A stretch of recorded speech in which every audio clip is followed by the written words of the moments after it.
So ನನ್ನ friend ಒಬ್ಬ 10 ವರ್ಷ ದುಡಿದು ನನ್ನ ಅಕೌಂಟಲ್ಲಾಗಲಿ ಜೇಬಲ್ಲಾಗಲಿ ದುಡ್ಡೇ ಉಳಿತಾ ಇಲ್ಲ ಅಂತಂದ. ಸೊ ಒಂದು ತಿಂಗಳಿಗಾಗಷ್ಟು ಎಮರ್ಜೆನ್ಸಿ ದುಡ್ಡು ಉಳ್ಸೋಕ್ಕಾಗಿಲ್ಲ ನನಗೆ ಇಲ್ಲಿ ತನಕ.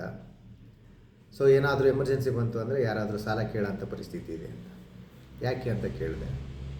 ಅದಕ್ಕೆ ಅವನು, ನೋಡು ನನ್ನ ಕೈ ಹಿಂಗೆ ಜೋಡಿಸಿದ್ರೆ ರಂಧ್ರ ಇದೆ, ದುಡ್ಡು ನಿಲ್ಲಲ್ಲ, ನೀರು ಹಾಕಿದ್ರೆ ಹೆಂಗೆ ಎಲ್ಲ ಹರಿದೋಗುತ್ತೋ ದುಡ್ಡು ಹಂಗೇ ನನ್ನ ಹತ್ರ ಬಂದರೆ ಖಾಲಿ ಆಗಿಬಿಡುತ್ತೆ, ಅದಕ್ಕೆ ನನ್ನ ಹತ್ರ ದುಡ್ಡು ನಿಲ್ತಾ ಇಲ್ಲ ಅಂತ. ಸೊ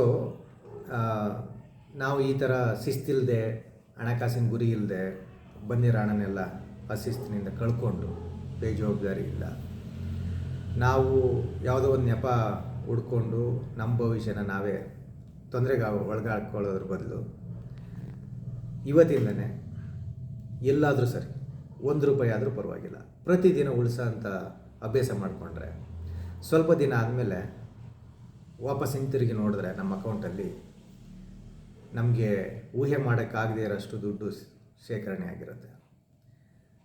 ಸೊ ನಾವು ಯಾವುದೇ ನೆಪನ ಹುಡುಕದೆ ಇವತ್ತೇ ಎಲ್ಲಾದರೂ ಸರಿ ಹೂಡಿಕೆ ಅಥವಾ ಉಳಿತಾಯ ಆರಂಭ ಮಾಡಿದ್ರೆ ನಮಗೆ 6 ತಿಂಗಳಿಗೆ ಬೇಕಾಗಿರೋಷ್ಟು ಇರ್ಬೋದು, 1 ವರ್ಷಕ್ಕೆ ಬೇಕಾಗಿರೋಷ್ಟು ಇರ್ಬೋದು, ಎಮರ್ಜೆನ್ಸಿ ಫಂಡ್ ಇಡ್ಬೋದು.